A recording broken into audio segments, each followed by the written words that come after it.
My name's pronounced McKaylin.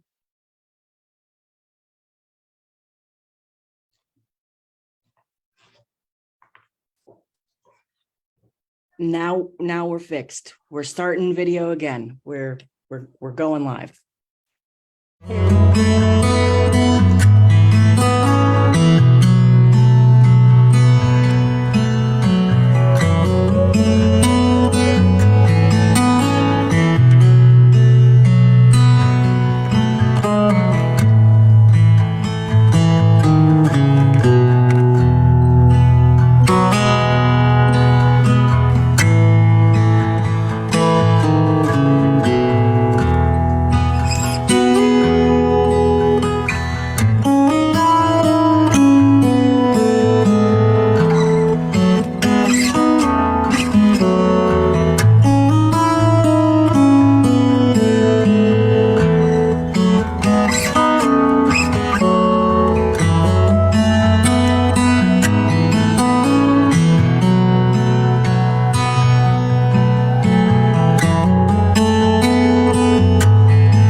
Welcome, and thank you all so much for joining us. We are excited to have you.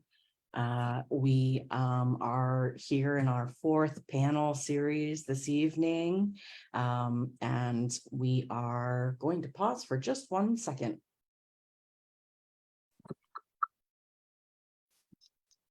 And we're going to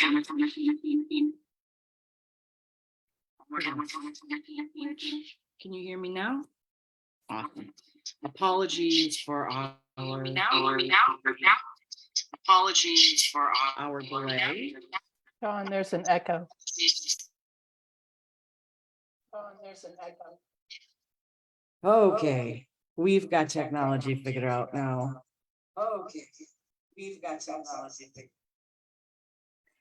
Apologies, too many computers happening at once here. We are so glad that you are here with us this evening, and we are gonna move through our panel. First, I want to do just a few introductions this evening. So we are Excellent Way. This series is part of our Excellent Way, and Excellent Way is a program of spiritual services. So we have workshops, we have retreats, and you can read more about our services and opportunities on our website, excellentway.life. And you can check out more about what we have to offer, as well as all of the upcoming programs that we have. And we will cover those again at the end of our time today. We are going to do just some introductions here. We have a wonderful panel of folks joining us this evening to dive into our topic about love hurts experienced by young adults. And we have some wonderful young adults joining us this evening to talk about their stories and their experiences. And I will invite them to introduce themselves shortly, but I will kick us off by introducing myself. So my name is Sean Snavely, and I am one of the facilitators for Excellent Way and the retreats. I also do our technology, and I'm trying to wear a couple of different hats this evening, doing our technology and facilitating our panel. And I do our social media accounts. And I'm gonna now invite our panelists to share a little bit about themselves. If you wouldn't mind just telling us your name, where you're located, and maybe if you want to share a fun fact with us, that would be wonderful. And I'll pass it to Michaelan to start us off first. Hi, y'all. My name is Michaelan Figgins. My pronouns are she, her.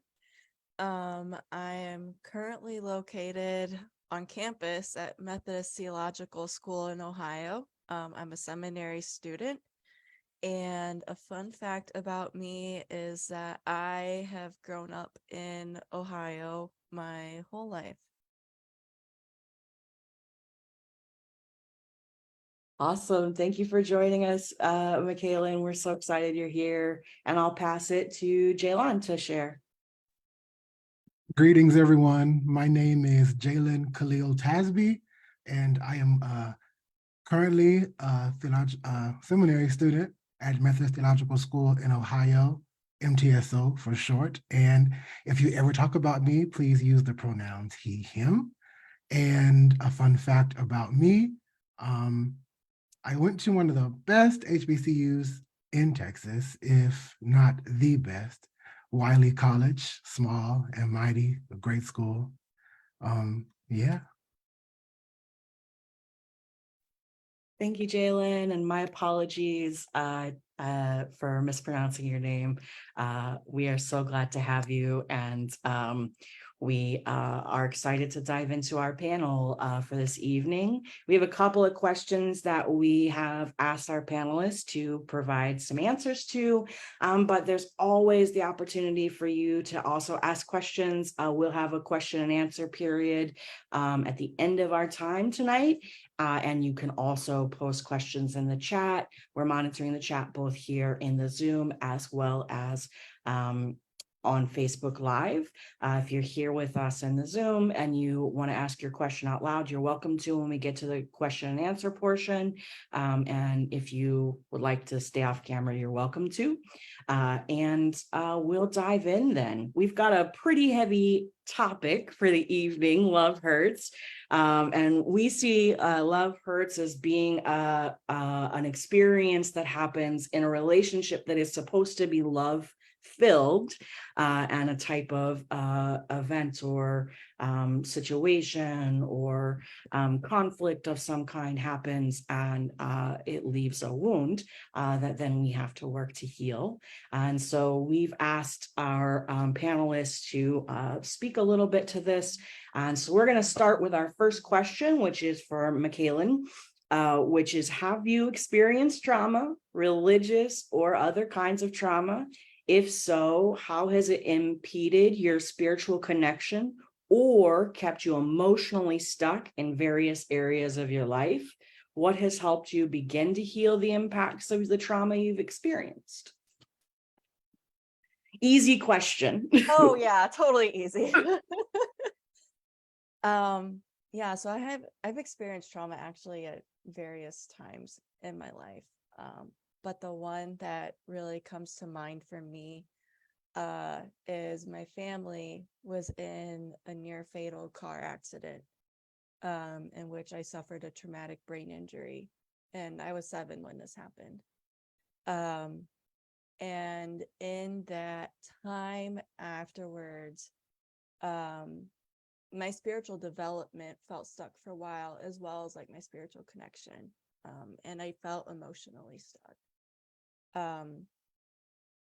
For me, like in general, like healing and spiritual connection comes from doing personal work and from being in a supportive community.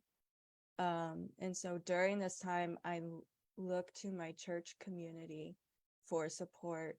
But much of what they offered it's what I call half-baked theology. It's stuff that's kind of like half true, but not completely. So for me during this time, this looked like saying things like, God won't give you more than you can handle, or thoughts and prayers, or everything happens for a reason. And I mean, today when I reflect back on that, I don't know as though they actually meant that, or if it was more people wanted to help, but they just didn't know what to say.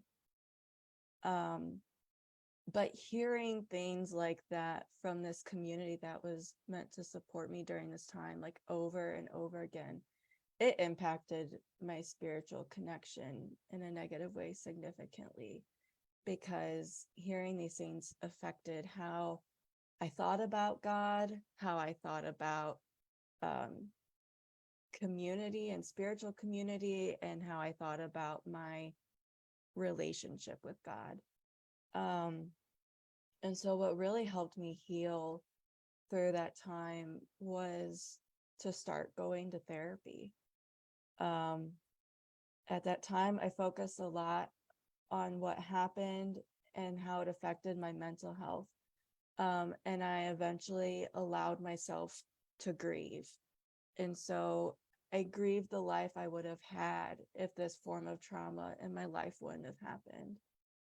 And as I did that mental health work, that also helped me begin to do the spiritual work. I mean, and this took years to do. So later in my life, as I began to focus more on spiritually healing, I also grieved not having the faith community that I needed at that time.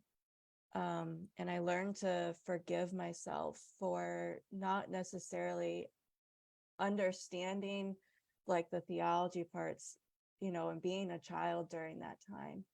And as I learned the language for religious trauma, I also allowed myself to grieve that trauma that ended up coming from this other traumatic happening, and trying to process that. And I learned to forgive myself for not knowing how to handle this as a child too.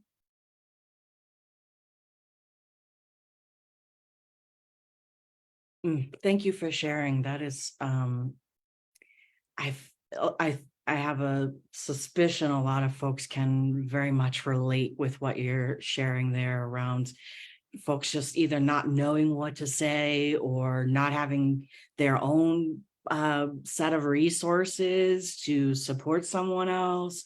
Not that we ever want to make any excuses for folks not showing up for other people, but also in the space that it created for you, that you really had to kind of readjust in multiple ways on so many fronts. We were actually talking about this on our love team a few days ago around how many different almost like tentacles that our trauma can develop and spread out into different pieces of our life that we may not have thought about the first time we approached healing it, and had to then reevaluate and relearn as we moved through other pieces of it, as we learned more things.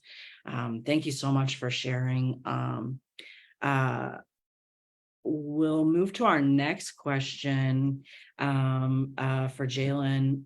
What are things you were told by your family or religious teaching that you did not have the right to have? How has that impacted your sense of self-worth? In what ways have you begun to reclaim what is natural, true, and authentic to who you are? What helped you claim your own power? Thank you, Sean. I'm going to start by saying that the things that I was told, I'm going to say told in quotations because they were never said out loud, but they were said via actions or by teachings or said by just a notion, but nothing directly told to me. However, hurt nonetheless. And growing up Black, in a Black household, I grew up predominantly around older women who love the church. I'm currently UMC. My family dynamic is mostly UMC. And that's the tradition I was raised in. And they were like the church ladies. I mean, women's meetings, cooking food for whatever, over the children's ministry, over the children's choir, over anything you can think of. One of them was the church secretary since before I was born. These were people that were in the church, okay? Yet, conversations about sexuality weren't really a thing that happened, that wasn't, that's taboo. But you hear whisperings of things and you just notice actions and people responses that people have to certain characteristics or to certain actions, right? And so growing up, I'm thinking about the things that I hear regarding sexuality and religion. And none of these things are directly to me, but these are teachings that I'm hearing people talk about, conversations I'm just privy to, and friends that I have who have been told these things themselves or have been taught these things.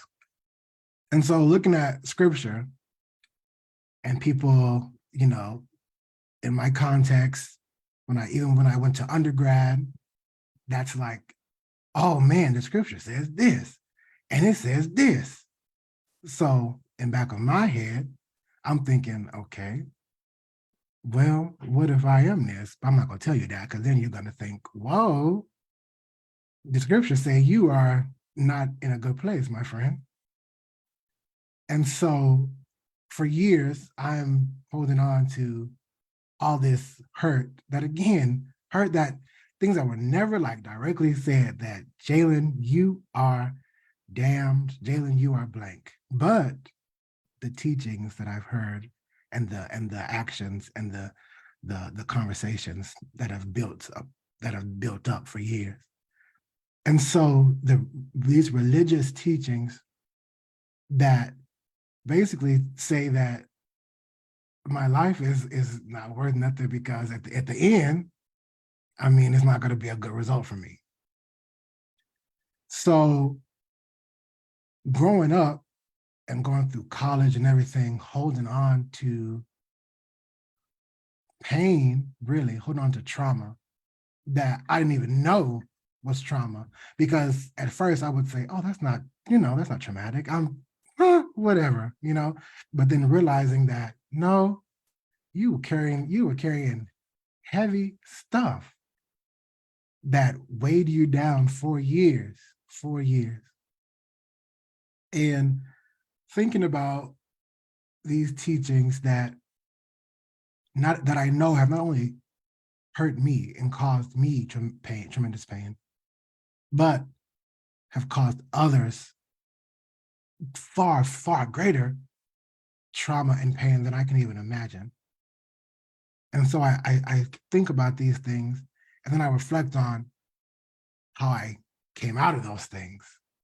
And I am blessed to have a group of people in my life who, and they're a group that I have Bible study with, and they're a group of people who seek truth and spiritual direction from the scripture, and not just surface level and listening to all of the negativity that people have put on scripture and on sacred texts, and all of the opinions that people have placed into the sacred text. Instead, searching for and listening to the Spirit for the deeper meanings and deeper answers within the scripture.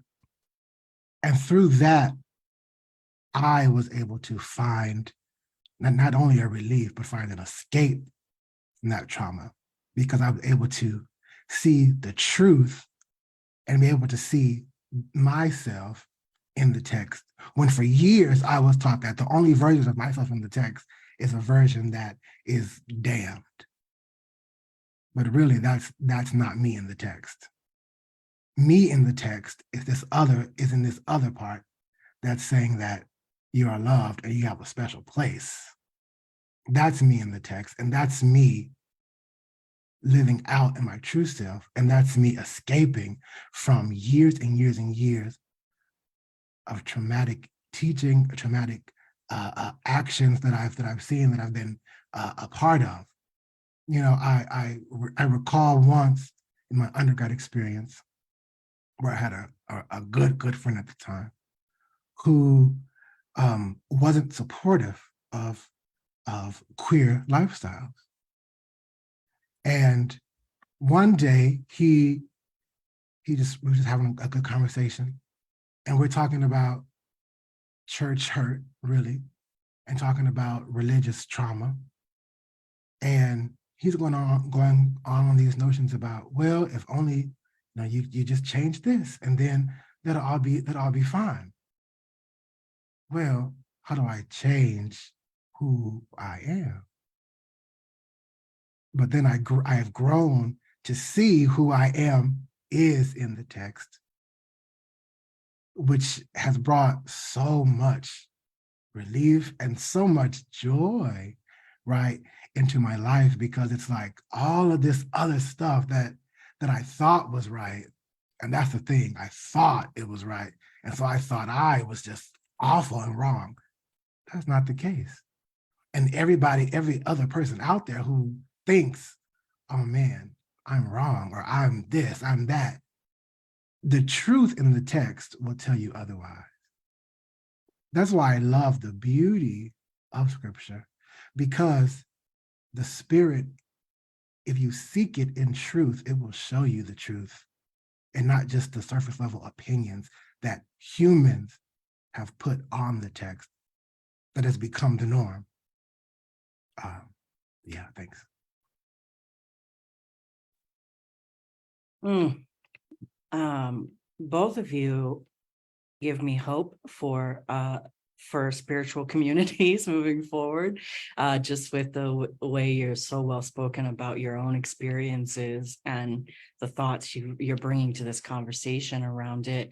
It's so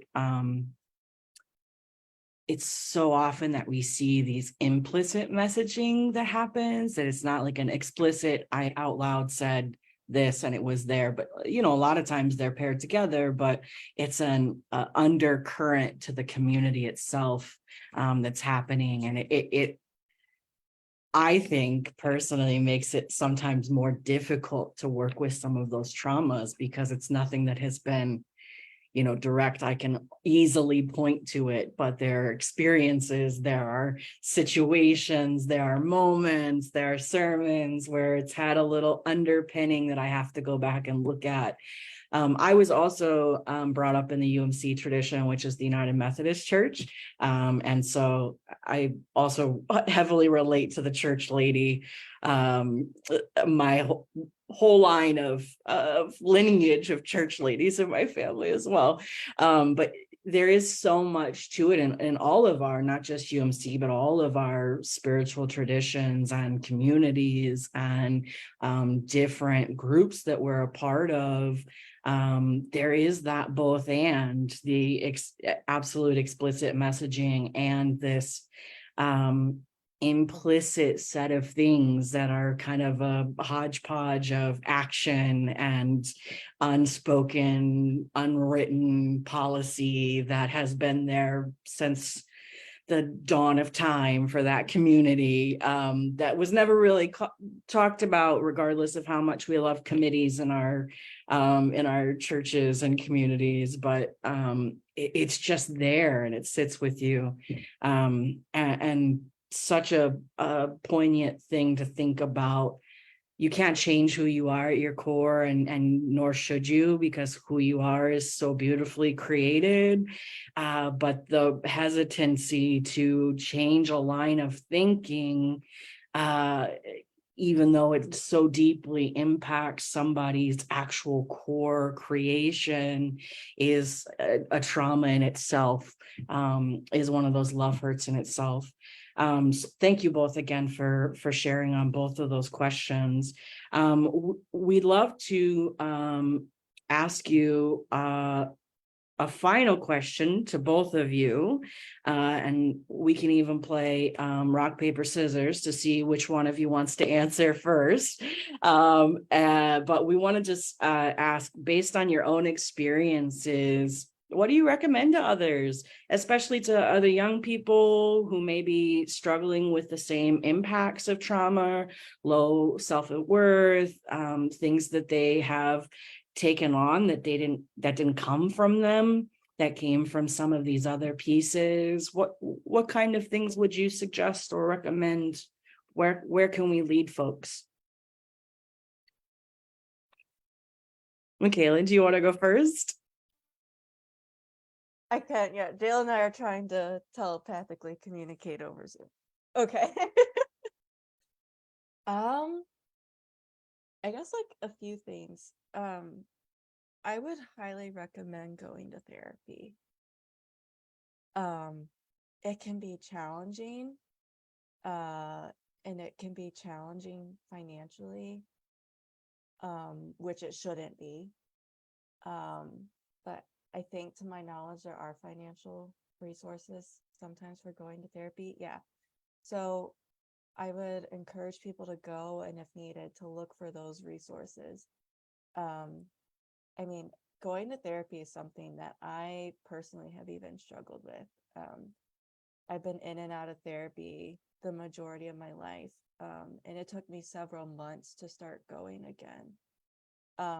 But one thing I've learned is, like, the different areas of our health are all interwoven. So like our physical health, our mental health, our emotional health, and our spiritual health will all affect each other.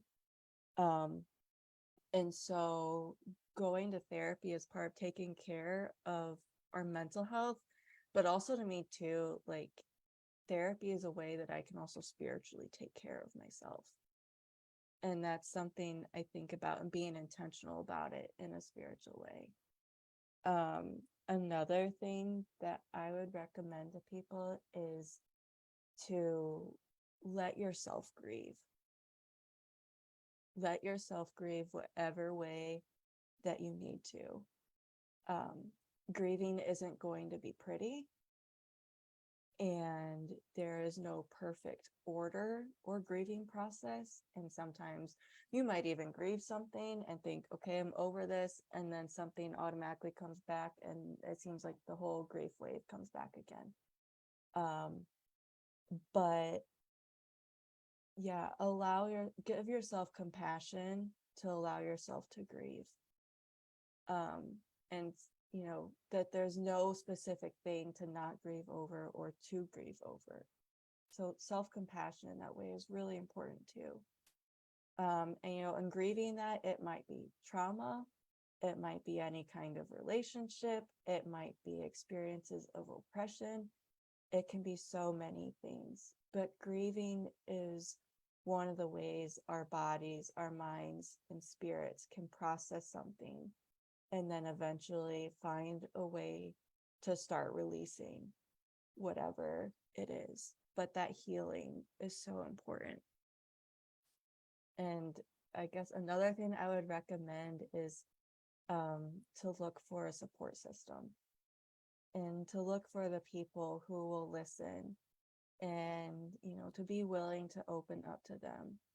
Because we were not made to do this alone. That's one thing I've learned too. Life was not meant for us to go through alone, especially as we process trauma and grief and low self-worth. It's important to have a support system. And like, the purpose of your support system isn't necessarily for people to try and fix things, but just to sit with us, and like all of us, and the messy parts of us in that moment as we try to heal. And like, these are the people who will hold us in love and light, as we may just be focusing on how to take the next step. And like, that's okay. And so finding those people is so important for going through a season of processing trauma and low self-worth, and finding those ways to heal. Yeah, I want to highlight two things before we pass to Jalen. One, I love the way that you phrased this, to give yourself the compassion to grieve. I think we often think about grief as something that just happens to us, but making a real space for giving ourselves that opportunity, because we deserve to have the opportunity to grieve. I really loved the way that you phrased that. And then the second piece being healing in a community is so important. I had a friend that used to say, you didn't get hurt all by yourself, so you can't get healed all by yourself. And it just really such a strong point about how we move through some of these love hurts, that it really does take all of us to get through it and to the other side. And I'll pass it to Jalen to give us some thoughts too. So this is what I will say for those young people, any person experiencing low self-worth, grieving, going through trauma. If nothing else that I say on this call, listen, hear this. The power lies in you. There is a power that when you were formed, when you were created by whomever you believe created you, there was a power placed within you. Howard Thurman calls that power the sound of the genuine. That spirit that's placed in you. And I promise, when you tap into that and you listen to it, truly listen to it, and connect with that power, connect with the spirit in you, man, it can be a beautiful thing, y'all. Listening to it will lead you to that group of people that Michaelan is talking about. It will lead you to finding your people that will support you, that will walk with you, the people who are also experiencing other situations that can mirror yours, but can also support you in yours, and you guys grow and journey together while continuing to feel that power and tap into that power and listen to the spirit that guides y'all. Tapping into that power will guide you to that therapist that Michaela's talking about. It will guide you to who do you pull up this list of therapists and you're like, oh man, where do I go?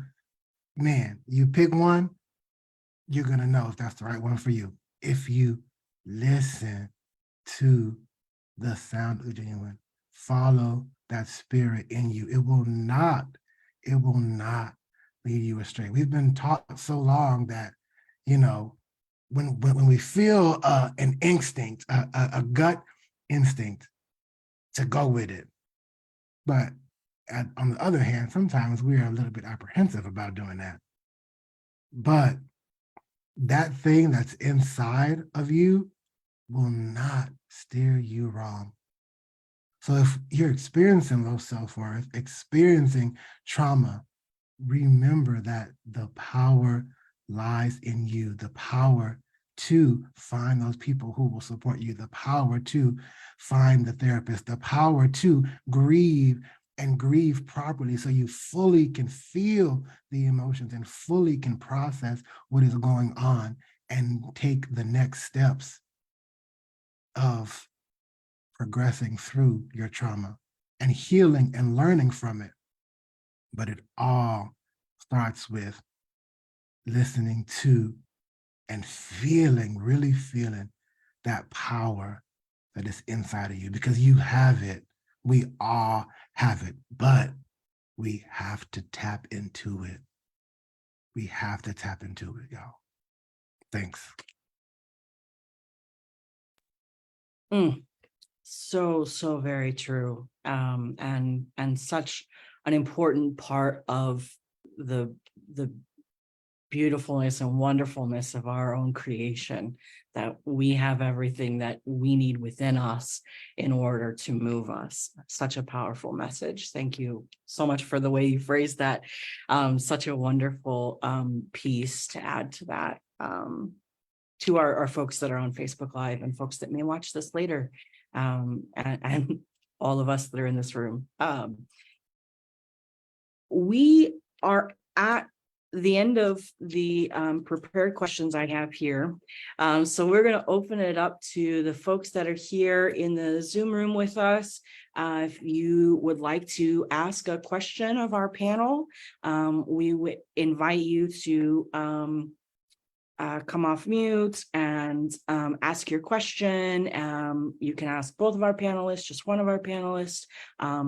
If you would like to just share your question in the chat, you're welcome to. And for those of you that are on our Facebook Live, if you want to put your question in the Facebook Live chat, we'll also ask it here in the Zoom room as well.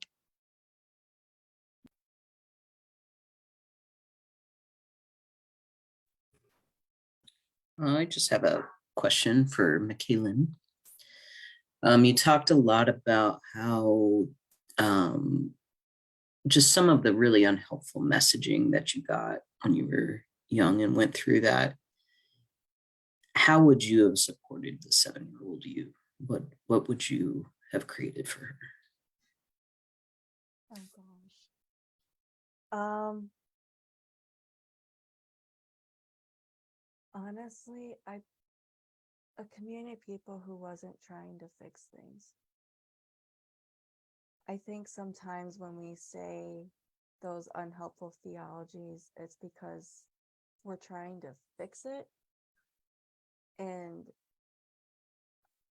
at least back then, what I would have created for her, I wish I would have had a community who wouldn't have tried to fix things for me and would have just given me the space to be all of me at that time, all of the anger that I had towards God, all of the anger that I had towards the gentleman who had hit my family in our car, and not actually, this also, like how Jalen had talked about the implicit message, and not this implicit message that there's only one way to be in relationship with God, or there's only one way to react to God and the things that are happening to us. That's the kind of space that would have created.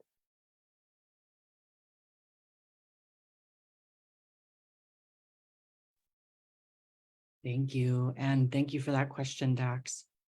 Carson? So I have a few questions. So the first one is for Michaelan.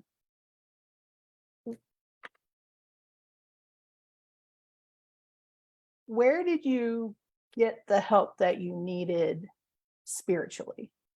Like, there's often, like, therapists often are not trained to help you with spiritual things that are going on, right? And so, and the folks from your community were not offering you what you needed in the space to be exactly where you are and what you were feeling, and to give you safe space to be that and express those things. So where did you find the help that you needed to help heal the spiritual pieces of this? And not that spiritual pieces are separate from the other pieces, but there's an underlying spiritual piece of it that's intertwined in all that if you heal in some ways, if you don't also incorporate the spiritual pieces in that, then that can cause some issues of its own. Thank you for that question. For me, at least during the time, a lot of the spiritual help and support I needed, I got from my parents. And I am aware, like today, not everybody has that. I know I was very lucky to have that. But my family and I are very close. And I was very open with my parents, and I had the reassurance, especially from my mom, that, like, it's okay to be angry with God. Like, God can take it. It's okay to not know right now. It's okay to almost have this spiritual ebb and flow as I try to go through this and to process it.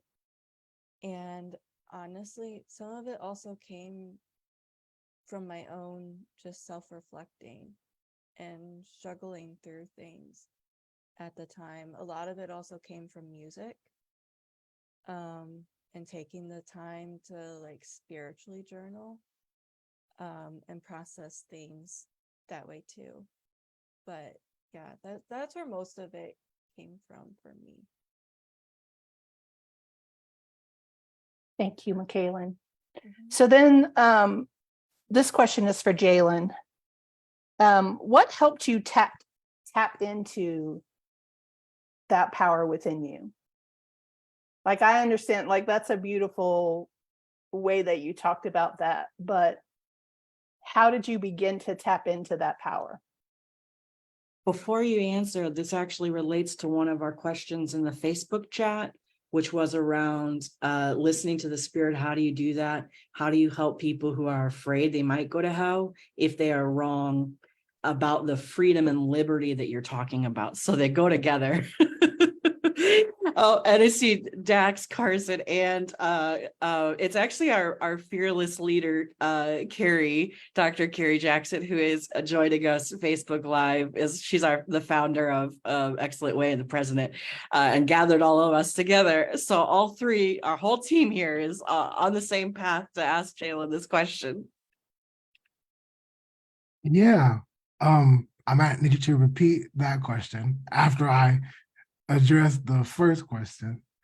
And I'm gonna have to ask you to repeat it because my brain started thinking about other stuff once I heard both questions together.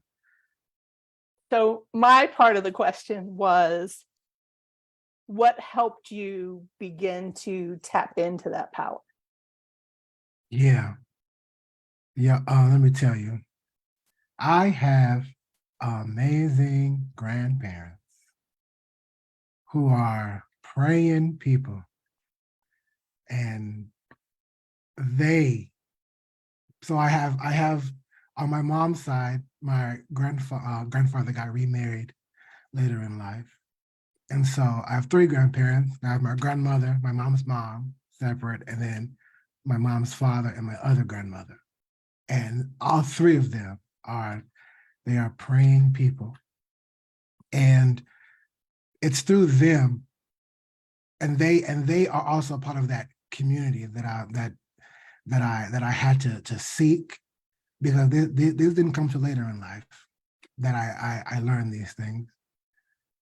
They taught me through their journeys, their stories, and their experience how to tap in to the greatness of that power.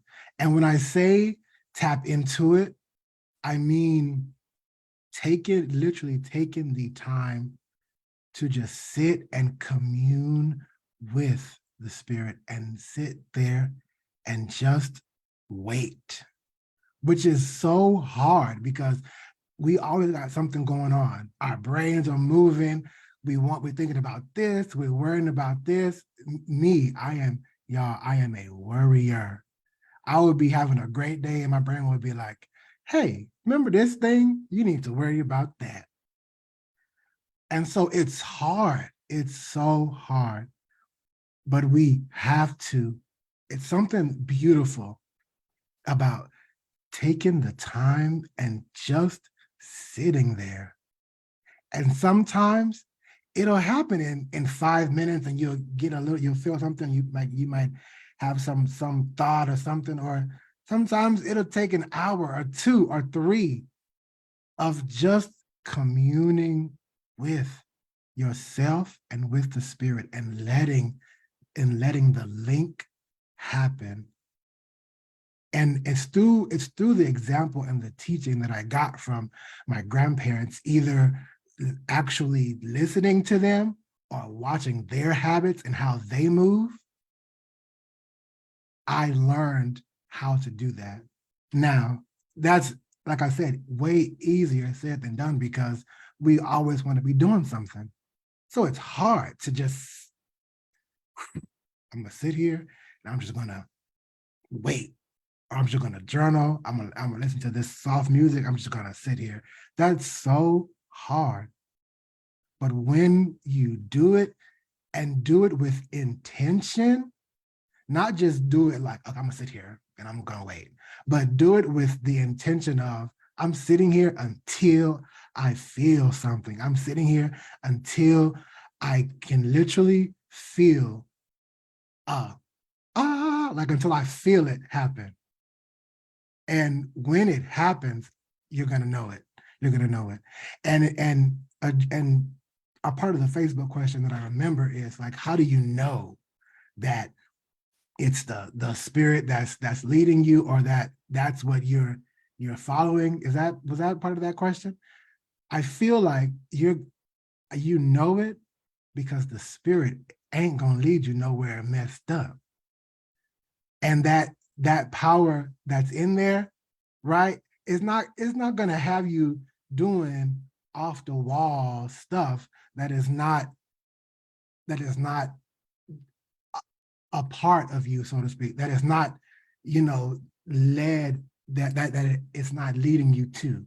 It's not going to lead you to something that's crazy or something that is ridiculous. Now, in our regular thinking, we might think this is a little crazy. Like if if something is a little bit we might think, whoa, what is this?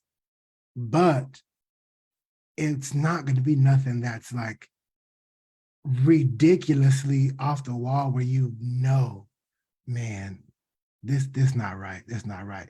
And even part of listening and tapping into that would be like one of the first things that clicks in your brain, like, oh man, this not right. Because you're gonna get that feeling, you're gonna get that, okay, this don't feel, spirit, God, this don't feel like you. So again, I'm gonna sit right here with intention and wait until you tell me something clear, until something happens that's clear that this is direction from yours, from you, from the spirit, And so again, it's not something that's super easy. It took me so long and I'm still trying to figure that out, because there's times where I sit down to have some quiet time and I don't want to do it. I just don't want to do it. But I say, okay, I don't want to do it. And I don't do it.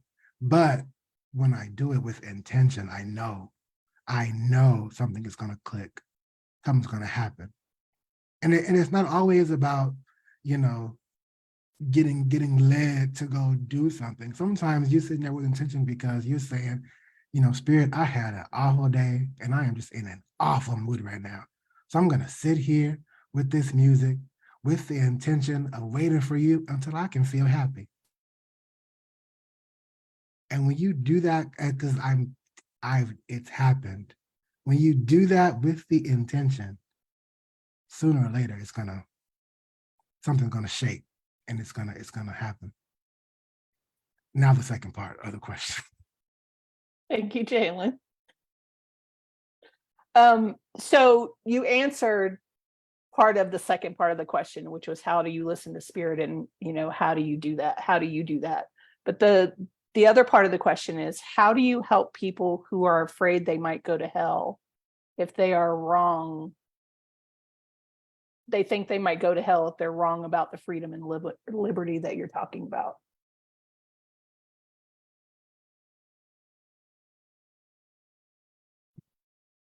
That's good. That's a good question. So the liberty and the freedom that I'm talking about is not going to send you to hell. And that's like a basic answer. But I say that because when you are free in that power, when you are free with and in the spirit, like I said, it's not going to lead you to nothing that's going to make you think this is so bad, I'm going to go to hell. Because the pureness and the goodness that the spirit is, that the spirit has placed within you, it's not gonna let that pass. And again, it's a beautiful thing about, even when you do something that you feel like, oh, this wasn't good, because I do that and I feel like, oh man, whew, I don't know about that. But I come back to the place of, okay, let me have this time. Let me sit here. Let me be intentional about this meditation, about this prayer, about this quiet time. And let me connect with the spirit until I know that, okay, this is going to be okay. This will be fine. I'm overthinking this. This is too much. I'm all right. Because a part of this is knowing that there's something there that is opposing to that pure goodness of the spirit, that's going to try to make us think, oh man, I'm going to go to hell because this is too much. But again, the spirit, once you are in it, once you are once you have that moment of connection, I promise it's not going to lead you nowhere. That's going to make you think you're doing something so bad you're going to go to hell. Because the freedom in the spirit, the freedom that I'm talking about is pure, good freedom. And it's a freedom that passes anything you ever could imagine. And it's not necessarily this physical freedom, because it is a physical freedom, but it's more so this internal freedom that assures the heart and the mind that there are just certain things that I'm not gonna allow to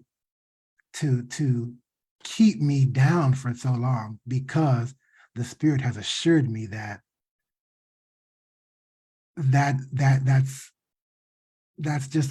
just hearsay, you know what I'm saying? And so when we get depressed, which is real, when we get anxious, it's real. When we're mad, it's real. When we're sad, it's real. And we connect with it. But the freedom in the spirit will let you know that, listen, you're here right now and it don't look nice, but there is freedom on the other side of this. And the spirit will help you through it to get to that freedom. So going to hell, once you're in that freedom is too good to allow it to push you in that direction. That's, yeah. Thank you, Jalen. And it, like all that you said, like in my heart just sort of pulls me back to the Howard Thurman quote that you said about the sound of the genuine. So it's like,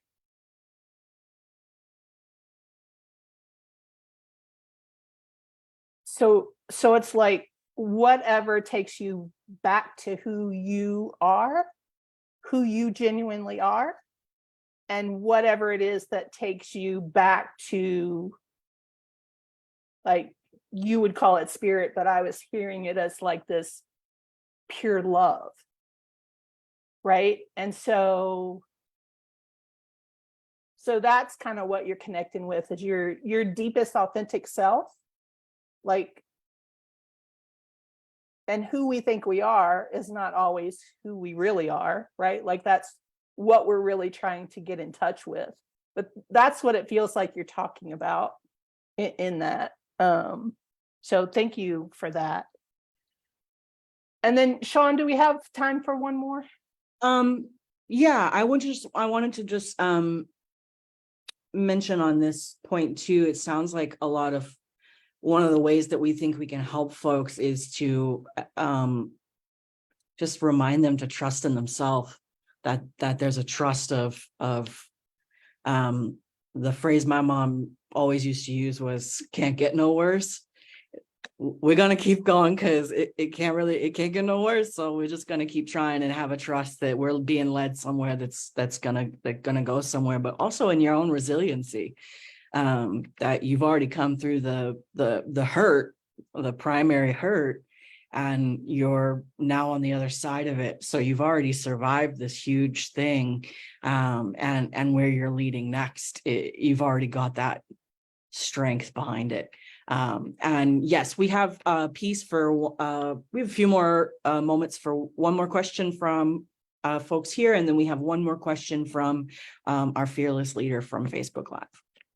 Okay, so I will let mine pass to the fearless leader, but I will say, just to piggyback on what you just said, that is one of the ways in which trauma affects us, is it shatters our sense of trust in ourselves, in other people, in God, whatever the God of your understanding is, or no God. Like, it still shatters that spiritual piece, and it shatters our trust in the world. And so one of the where we start is to learn to trust ourselves again. And so that's a piece, I think, also of what you're talking about, Jalen, is connecting with yourself and beginning to learn to trust that sort of inner voice, if you would. So I'll pass the question to our fearless leader. Yeah, Um, the question from our fearless leader, excuse me, is it's a big one. So how I'm going to put it here in our chat, our Zoom chat as well, but how come it seems so hard for many people of faith to acknowledge that grieving is okay and even necessary? Where do you think people are getting, where do you think the stumbling blocks are there for our communities of faith, our people of faith? I think one of the stumbling blocks is people think that as long as all you need is to pray and all you need is Jesus and it's going to be fine. Okay, but also I need a therapist, and also I need to sit here with all these feelings until I'm able to keep going, until I'm able to get out of this and move forward, right? And I think in religious settings, we're so caught up on, man, you've been given this strength of God, of the divine, of whatever whoever you want to place right there. You've been given this strength that you can just get through it and it's gonna be all right. Okay, that's very nice to hear. But I just lost my father. So I don't know if I have that strength, you know? And I think we've just become so caught up in that notion, and it's almost become as if we think that God don't care about us being sad or about us grieving. God just wants to get over it and be strong and keep going. Well, also God don't want you out there doing justice work, doing ministry, doing whatever you're doing, and you're sad and you are tied down by trauma. My family, we call it baggage. When you're carrying this baggage, God don't want you out there doing the work of the divine when you're carrying all this stuff. And so I think we have to get past that notion in religious teaching that it's going to be okay because you have this strength. Well, you do have this strength because the Spirit gives you strength within you, but the Spirit also gives you a strength to grieve, the strength to process your emotions, the strength to connect with your emotions and to understand them. Because when you understand it, you can let it go. And then you can move forward. And that's what the Spirit ultimately wants for you to do, is to continue to move forward. But you can't do that when you're stuck in heavy grief. Yes. Michaela. I think yes to what Jalen said. I think it's sometimes because as people of faith, we want easy answers. I think that sometimes, yeah, we want easy answers. We want an easy way to look at God or the divine or pure love, whatever you want to put there, and whatever fits there for each person individually. And I think we don't want to always dig deeper to where we know there may be no answers, or it's more complicated than that, or my faith and spirituality today may not look like the way it's going to look tomorrow because I'm growing and I'm changing and I'm ebbing and I'm flowing and I'm doing all these things. And I sometimes think that we want I can't think the word. We want the assurance that things are always going to be the same, that they're always going to be this like flat, like no dynamics, no different ways and facets to it that we haven't thought of yet, or that we might discover if we start to dig deeper. And I think grieving is one of the ways that we dig deeper. It's one of the ways that we move, and then God or whoever the divine moves in response. And in some ways it does allow us to grow spiritually, even though, like I said, grieving can be an ugly process and it's not going to feel good, but it can then also have that effect of growth and spiritual growth in some way. But I think a lot of it is because we want easy answers. And one of the things that I wonder too is if part of the not wanting to acknowledge that grief is okay and necessary, I wonder if some of that comes from how systemic oppression can work its way into our faith systems, like the idea of like patriarchy and how like you always have to be strong and tough, and especially with men like not being able to express your emotions, and like the idea of like with capitalism, like we want things now and we want things to be easy and you want an answer, you just go point A to point B and that's it, whereas grief can put you all over the map and do all kinds of things and there's no perfect order for it to go into. Yeah. And so I wonder if that's where part of it comes from too. And we forget, like as Jalen said, like as our faith is supposed to set us free. It's this pure love.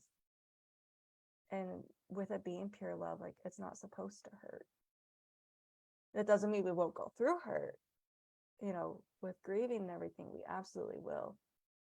But in a way, our faith is supposed to help us experience love and to be set free as we go through processes like grieving. Yes, that's such wonderful answers, both. Couple of pieces on it. I think it's so interesting the way you phrase that around we want things to be easy and we want things to be really simple, but we forget that we're complex creatures, that you're not a one layer individual type human. We're very layered up of the ways that we have experienced life, the things that we've gone through, and that easy simplicity doesn't necessarily honor all of the layers and uniqueness and just beautiful complexity that we are in our full creation. And I think it's so important for us to look at that. And then the other thing I was thinking when you were talking, Jalen, is that I had a youth pastor once look at me and say, prayer isn't a full comprehensive treatment plan. I need more. Yes, I want them to pray. Prayer is great. I want them to meditate, but I need a full comprehensive treatment plan here for the full comprehensive human in front of me. So just so many pieces of who we are that are just not able to capture in one tiny version of something or one little box of something. There's such an expansiveness to our creation and to the ways that we're able to move when we're in that full spirit-led power that I'm so grateful that we had this space to have this conversation with both of you, because I think it's opened a lot of different pathways of conversation around how does this happen? How do we move forward? What can we do together to really move in new ways as we go throughout? We are a little over our time, but such a wonderful conversation. We want to just say our incredible thanks and gratitude and love to both Jalen and McKaylin. So we are so grateful to have you both with us this evening. We have just been so blessed by you sharing your stories with us and answering our questions. And we look forward to having you back sometime when we do another series of these conversations. Also, I would love to just get coffee virtually sometime, because I just want to ask you thousands upon thousands of more questions to hear your thoughts. So we're so thankful for you being here with us. We're so grateful for everybody else who's joined us on Facebook Live, and for the rest of our love team who's here in the Zoom room with us. Thank you all so much for joining us for this whole series. We've done 4 of these now. It was our very first adventure in doing a panel series here from Excellent Way. So we are just so grateful that you've stuck it out with us on Facebook Live through our tech issues and through our navigation of this space as we're trying to do some more digital connection to multiple communities through what we're talking about here with these love hurts, because everybody has them. Everybody has them, and everybody needs to heal from them. And we want to have that happen together. So we'll just end with a blessing I want to send us forth with, in that we all continue to find that trust in our own power and our own resiliency, that we make space for the compassion and give ourselves the compassion to make space for grieving and for getting to know us. It's such a part of honoring all of who we are, and we wish the absolute best to our panelists here tonight as you move forward in your studies, as you continue to move forward in being leaders in this space. And we are so excited to see the other ways that you go and continue to make change in the community. Thank you again so much. We're going to take a quick pause while I do some technical things, and then we will take a minute together before we close out.